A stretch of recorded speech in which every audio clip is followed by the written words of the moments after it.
Right, back home I did mention that we had by-elections in 4 electoral units, one in Kandara, where the now Minister for Water and Sanitation, Alice Wahome, served. We had one in Garissa Township, where Aiden Dwale, the now Cabinet Secretary for Defense, served. And we also had one in Elgeyo Marakwet, where the Transport Cabinet Secretary, and that is Kipchumba Murkomen, served prior to the appointments to Cabinet.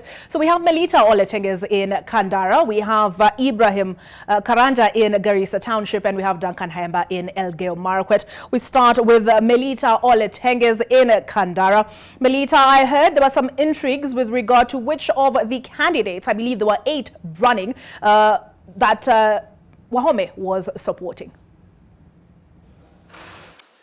Well, Olive, as it stands right now, we've just received reports that a prison warder will spend the night behind bars in Githumu police station. This is after an altercation occurred between the prison warder and a mob in Kirua polling center. We are yet to get to the bottom of this matter, but we have spoken to the county police commander of Murang'a County, Ali Nuno, who said that the police have started investigations to look into this matter. And of course, this is what has rocked the elections here in Kandara constituency today. We've had that report of violence earlier on.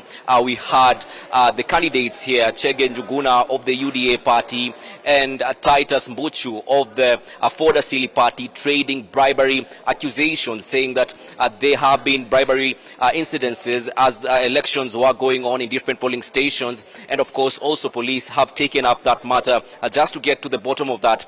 But generally, there has been a low voter turnout here in Kandara. We have crisscrossed this particular constituency, weaving through different polling stations just to observe. And we observed that the queues were very short.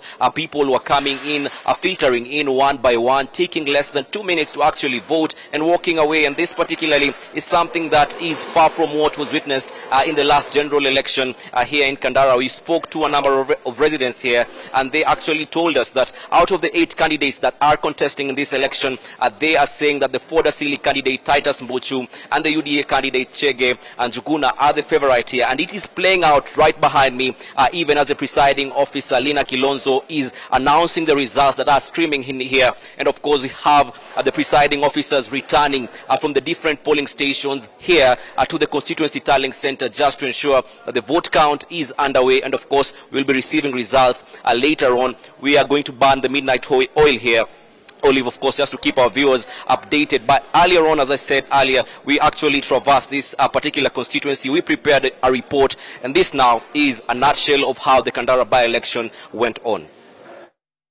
Polls opened at 6 a.m. in Kandara constituency in all the 197 polling stations. Akin to by-elections in central Kenya in the past, this was no different. It was dull. Locals exuding voter apathy, unlike in the August 2022 general election. Low voter turnout was registered in Ngararia, Muruka, Kagundoini, Gaishanjiru, Ithiru and Rocho wards. However, the elderly in the grassroots turned up to vote, but a majority of them were faced with a similar problem. A fingerprint error on the KIMS kit as a result of manual labor, especially in the tea farms. Kuja kwa bank center Mugariwa nikakuta ndio inatumiwa kwa watu kupigia kura. Sasa nikaambiwa nipeleke majani half kilometer kutoka hapa Muigariwa. Na sasa hata kura mimi si kupiga kwa vile vidole yangu imeharibiwa ni majani na kukamua. Sasa mimi naambiwa niende nyumbani nirudi baadaye. 8 candidates are on the ballot paper in Kandara, among them 3 independent candidates.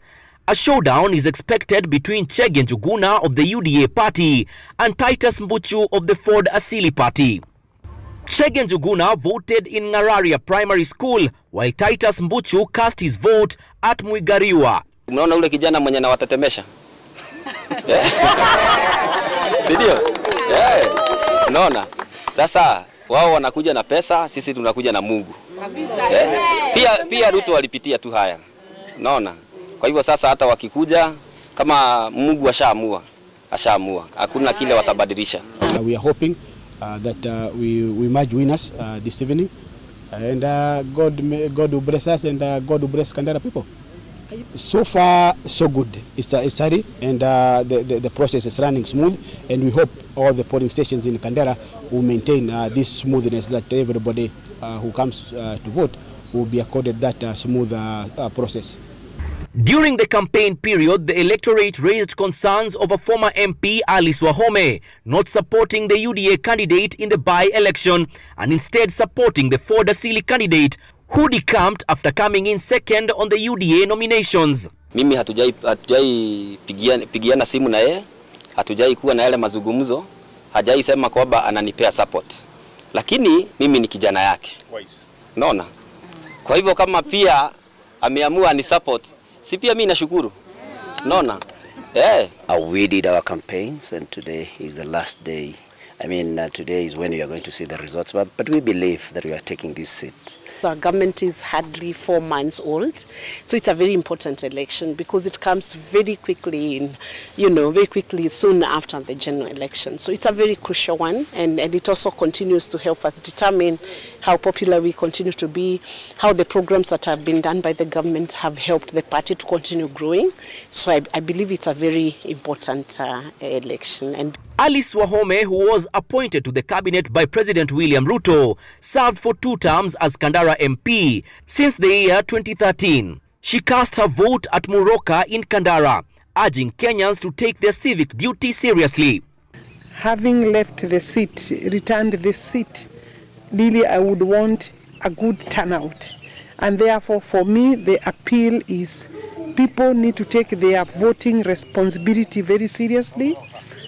I could say that there has been a lot of mobilization, and my expectation was that I will find many people in the queue. That is not the case, so please come out and vote. There are 105,478 registered voters in Kandara constituency.